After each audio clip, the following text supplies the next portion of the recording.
درود و سلام خدمت شما عزیزان. امیدوارم که حالتون خوب باشه و هر جا که هستید خوب و خوش و سر حال باشید.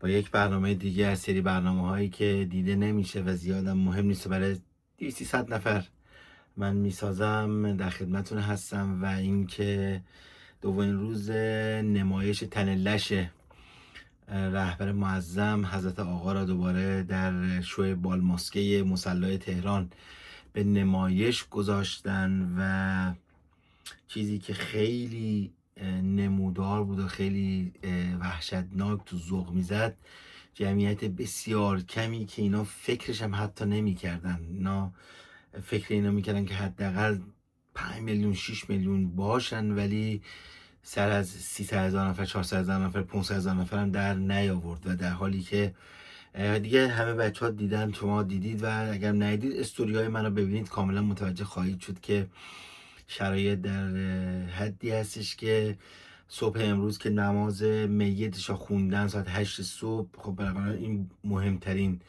بخش برنامه هستش، به زور صحن مصلی را پر کردن که دیروز خدمتون گفتم پرش هوش مصنوعی گفته اگه تو چونه هم مردم برن اینجوری انگشتن به هم دیگه بذارن 280 تا 320 هزار نفر بیشتر جمع نمیشن. ولی خیلی کمتر از اون چیزی بود که فکرشو میکرد. و در صحن پشتی مردم دنبال گرفتن قرمه سبزی و گداگشنه هایی که آمده بودن اونجا و به قول معروف یه جوری داشتن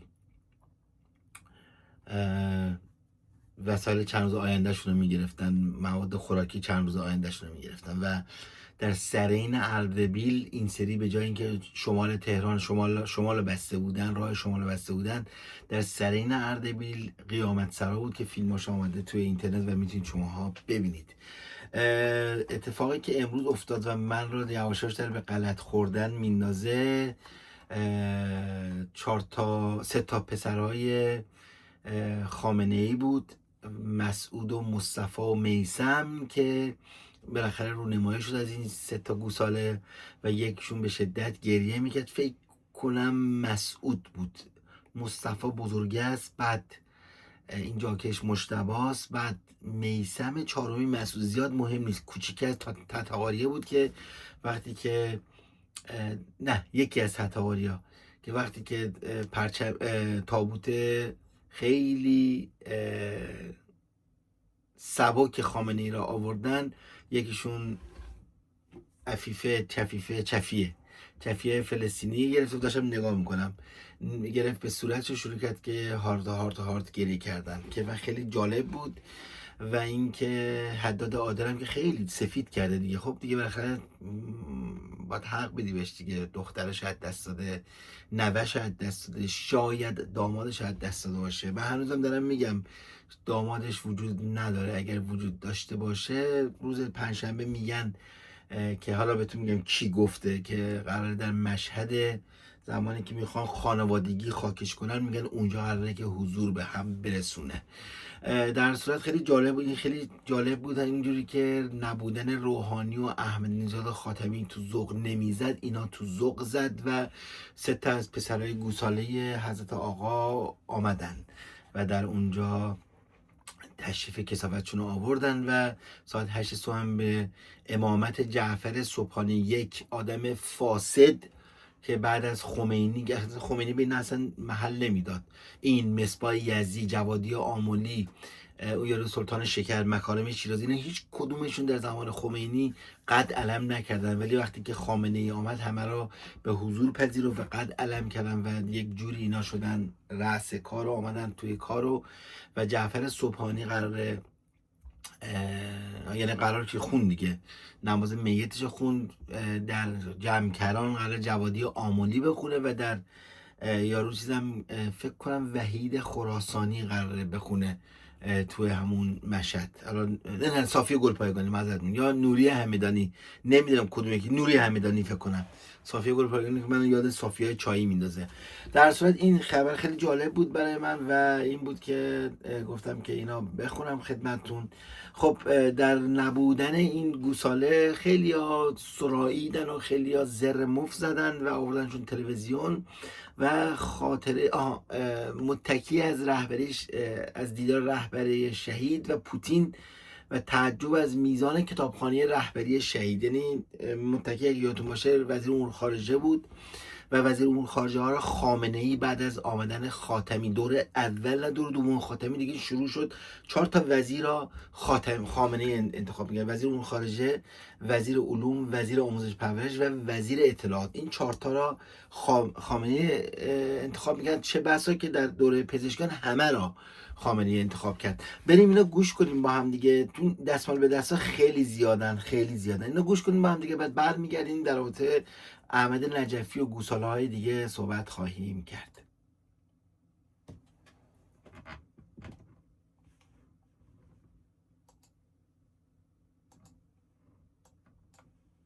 اجازه بدونم چرا صدا نمیاد.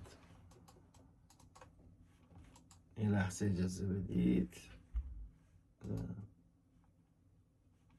صدا قطعه. چرا صدا قطعه؟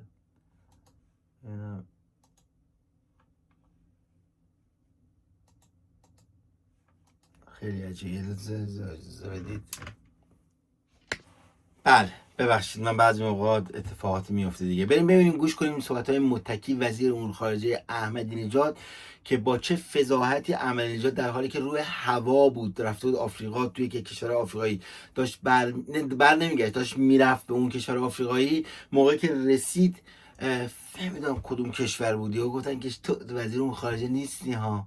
همین قلف کرد، گفت چی؟ گفتن تو رو هوا که بودی تو برکنار شدی. گوش کنیم حالا این گوخوریاشو با مدویدوفی که بالاترین رتبه کسانی که آمد، واقعا مهمونایی که آمدن برای دیدن جنازه خامنه ای مدویدوف بود که حالا مدودوف بتون حالا خواهم گفت چه گوهی خورده. گوش کنیم اینا. صحبت در سر جنگ ناپلئون جدید رو ببینم. وقتی آقای پوتین رفتن ملاقات ایشون من بودم. صحبت در سر جنگ ناپلئون و روسیه شد و پوتین بادی در قبقب انداخت و خواست یک توضیح تاریخی بده.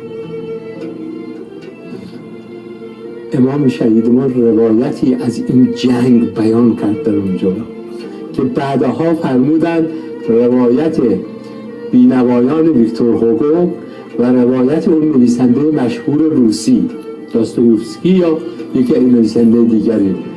بله تولستوی. عرض شود که این رو بیان کردم.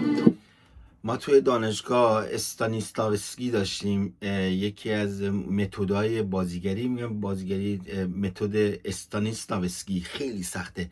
یکی بچه درستش کرده استانسیلاوسکی بهش میگفت. حالا به این بابا بگو داستایوفسکی رو بنویس، میگه گو خوردم تولستوی. اینی همون مثل همون قسطنطنیه بود که از چه شهری خودش میگفت قسطنطنیه، گفت اینو بنویس، گفت گو خوردم قم. حالا اینم داستایوفسکی یه چیزی شنیده، بینوایان ویکتور هوگو رفت داستایوفسکی، حالا رسید به تولستوی، بیرون بهش گفتن تولستوی سه نکن. گوش کنیم باقیشو.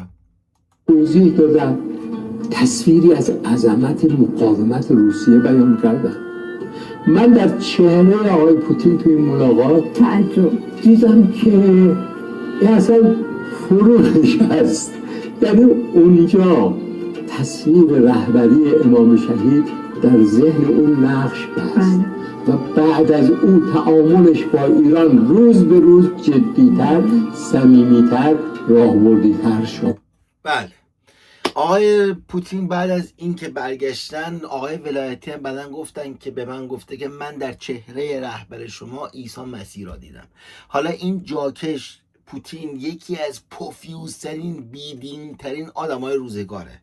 خب بعد چه اتفاق افتاد؟ بعد اتفاق اینجا افتاد. این واقعیت داره ها. رجب سفروف، سخنگوی فارسی زبان وزارت امور خارجه روسیه، میگه که زمانی که ما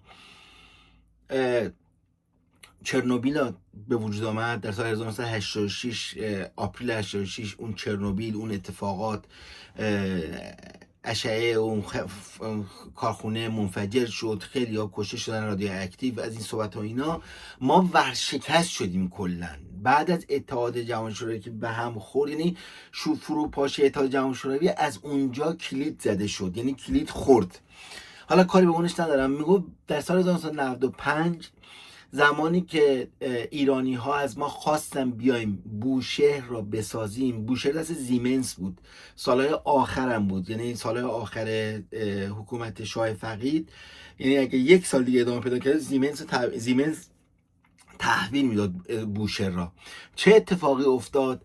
بوشهر زمانی که دوباره از نو ساختن، روس‌ها، پتر کبیر آرزو داشت پاهاشون برسه به خلیج فارس، به آبهای گرم خلیج فارس که رسید، همراه با زن و بچه هاشون براشون پلاژ درست کردن، براشون ساحل درست کردن، آمدن اونجا. میگفت زمانی که آمدیم ما قرارداد بستیم 500 میلیون دلار قرارداد بستیم. ما فکر میگفتیم 500 میلیون روبله. میگم همینجوری به هم نگاه کردیم اینجوری، بعد گفتیم که ما اصلا حیرون مونده بودیم. میگو اصلا کلا انرژی اتمی روسیه بعد از فروپاشی اتحاد جماهیر شوروی با قراردادی که ما برای بوشهر ساختیم که از دوباره بسازیم، بکوبیم دوباره بسازیم، که هنوزم تکمیل نشده، 500 میلیون دلار بود. میگفت یکی این خیلی ما را برای ما عجیب بود. یکی زمانی که آمده بودیم برای برای دریای کاسپین، دریای مازندران، میگن خزر یا خزر، میگن اشتباهه، میگن قوم وحشی بوده خزر، دریای مازندران، دریای کاسپین، حالا هر چی کس اینا. بعد میگم موقعی که ما رفتیم، میگم ما قبلش خب 50-50 بود دیگه، 50% مال اتحاد جماهیر شوروی بود، 50% مال ما بود، مال ایران بود. میگفت ما نشسته بودیم که اگر ایران ما بتونیم راضیش کنیم، مثلا به فرض مثال 40% مال اون باشه، اون 10% ما تخصش کنیم بین قزاقستان، هم کشور آذربایجان، کشورهایی که بغل چیز هستن، میگفت از اون بدیم و اینا. میگفت یهو آمد میگفت هیئت اینا زمان خاتمی صورت گرفته دوستان، خاتمی و رفسنجانی، زمان احمدی نژاد صورت نگرفته. میگم آمدن یهو برگشتن گفتن که ما این خلیج این دریای دوستی، دریای مودت فلان، اینا هر کدوم 5 تا کشور 5 تا 20 تا بگیریم. میگم همینجوری ما به هم نگاه میکردیم، 5 تا 20%، یعنی ما 20%. بعد میگم موقعی که به ایران رسید 13% رسید، بازم 7% کردن تو پاچه ما ایرانیا. این بوده که یارو ولادیمیر پوتین آمده این اتفاقات افتاد و این تملق هایی که این کثافت ها انجام میدن حال به هم زنن. بریم یه تملق دیگه گوش کنیم از احمد نجفی، یک بازیگر بسیار خوب. من کارگاه علویش واقعا یعنی بازیگر خیلی خوبیه، زن اوکراینی هم داره. و ببینید حالا این دستمال به دست چی میگه. این تو حوزه سیاست خارجی بود، حالا بریم سیاست فیلم و سینما رو گوش کنیم با هم دیگه. ما مدیون این آدم، همه ما، اونهایی که سکوت کردن بدونن این سکوتشون برای خودشون مایه تعصب و ننگه. چه همکار من باشن چه نباشن، بدانند کاری که ایشون میکرد، این مرزهای کهنه، این مرزهای پوسیده رو در مینورد. ما چرا باید مدیونی یه پوفیوزی باشیم که ایران را به قهقرا برد؟ آقای احمد نجفی، اون تومن‌هایی که به تو دادن، میلیاردها تومانی که به تو دادن 4 تا بازی کنی؟ چرا ما باید مدیونی یه کثافتی باشیم که عقده از سر روش میبارید؟ بودنش و نبودنش، زنده بودنش و زنده نبودنش جز یأس و ناامیدی هیچی دیگه برای مردم نداره، جز نکبت برای مردم نداره، مثل اون قاسم سلیمانی. چرا ما باید مدیون این جاکش حرومزاده باشیم؟ چرا؟ چه علتی داره؟ بریم ولش کن. مدویدوف مراتب تسلیت پوتین رو در رابطه با درگذشت آیت الله خامنه‌ای به پزشکان ابلاغ کردم. اینجاش خیلی جالبه و توصیه کرده از طریق پوتین، یعنی حرف پوتین رو گذاشته تو دهن خودش، گفته به نظر من شما 2 تا بمب اتم دارید که اصلا احتیاج نداره بمب اتم بسازید. اگر نظر منو میخواد بدید بره، بیان اصلا همه رو بردارن ببرن. 2 تا بمب اتم شما دارید، تنگه هرمز و تنگه باب المندب که دست حوثی‌های یمنه. شما رو این دوتا سرمایه گذاری کنید، شما میتونید خیلی راحت اشانتیون زیادی، باج زیادی از آمریکا و کشورهای اروپایی بخواهید. این هم از سفر مدودوف که بالاترین رتبه بود که آوردن و خیلی جالب بود. هر جاکشی که می آمد ادای احترام میکرد به تابوت خالی اون 5 تا تابوت، یک آیه قرآنی براشون میخوندن. سران خمینی آمدن، فامیل خمینی آمدن، شروع کردن به که ما گناهکاران را نمیبخشیم. از چرا به محض که اولین آیه تموم شد رفت سراغ آیه دوم، حسن خمینی یه علامت داد به بچه‌هاش و به نوه‌ش و اینا گورتون رو گم کنید، گم شید بریم. رفتن از اونجا بیرون.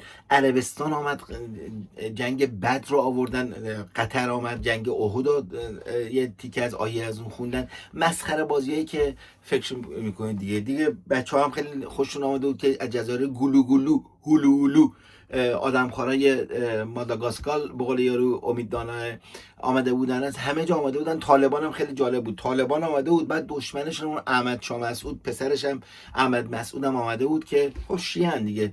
در صورت بالاترین رتبه‌ای که آمد تو این چیز رهبر مسلمین جهان فقط آقای مدودوف با این انگشت وسط آمد و رفت. بریم سراغ اینم من اصلا چال کردنم که گفتم بتونینم فقط بهتون انجام بدم و چون 16 دقیقه دیگه مونده. بریم پناهیان ببینیم چه گویی خورده. اینا همون مولتی متحجرای نوچه‌های مصباح یزدی که حالا آمدن بیرون. گفتم بهتون از شنبه مشخص خواهد شد، یعنی اگر پنجشنبه رهبری جدید نیاد بیرون، حتی تو همون دور فامیل نیاد خودش نشون بده، از شنبه عمه حکومترانان و حکومتدانان سرویس خواهد شد. از شنبه دیگه همچه برمیگرده به حالت عادی. البته خیلی جالب هم از شنبه میخوام برم پاکستان شروع کنم به ادامه مذاکرات. بریم پناهیان چه گویی خورده در رابطه با انتقام رهبرشون تا برگردیم ببینیم به کجا میرسه. ما حاضرین تمام منافع ملی خودمون رو در راه انتقام از امام شهیدمون از دست بدیم. تو گوه میخوری؟ تو کی هستی که حاضری که تمام منافع ملی تو از دست بدی؟ تو یه نفر هستی، تو یه قشری هستی، همون 300,000 نفری که آمدن برای مفخوری و برای چیز خوری. بیشتر از این که نیستی. شما 38% هستید، 0.5% هستید. حالا ادامه. ولی انتقام رو بگیریم. هر کسی یک ذره عقل داشته باشه، نه زیادا، یه ذره عقل داشته باشه میفهمه این ما حاضریم همه منافع ملی خودمان را بدهیم مهمترین عبارت برای تأمین منافع ملی ما از جانب خدا و از جانب عالم هستی و کائنات است. چسبون به خدا و این کثافت کی از این ایران میرن، کی از این شرط ایران میرن. 2 دقیقه وقت مونده بریم سراغ توماج صالحی. یک موزیکی خونده به نام توچی که توش داره به اپوزیسیون و شاهزاده رضا پهلوی و همچنین همسر رضا پهلوی داره، یاسمین پهلوی داره میزنه. گوش کنیم یه تیکشو. میره من بله مقام هستید، دستشون نیتیره دستید، باز پول حتی با قاتلان مستید، گیرتون میندازیم دونه های تسبیح. به گوه خوردی گفتی عقدمونه، گوه خوردی که گفتی ما بستیم طوله، نشستی اونجا میگی لنگش کنی در پیزوری بیرون گل پهلوونه. گوه خوردی مجاهده رو بستی بمون، من وقتی حبس بودیم و دستو بتون، شما سکه رژیم میده و اپوزیسیون خونه مردم میباره از هر دو بتون. جلو شاتکان بودیم شما کجا، جلو تانکان بودیم شما کجا، صف اعدام بودیم شما کجا، رزومه میگه نمیخورید شما به ما. شما کین شما برده درغاب کین، شما سایبری یا جارکین، سیاه لشکرای ناشین. بودم 3 سال حبس من تو چی، دست و پامو شکستن. بله 3 سال حبس دست پاشو شکستن، ولی خب وقتی آمد دور بازوهاش قد به کلفتی گردن من بود.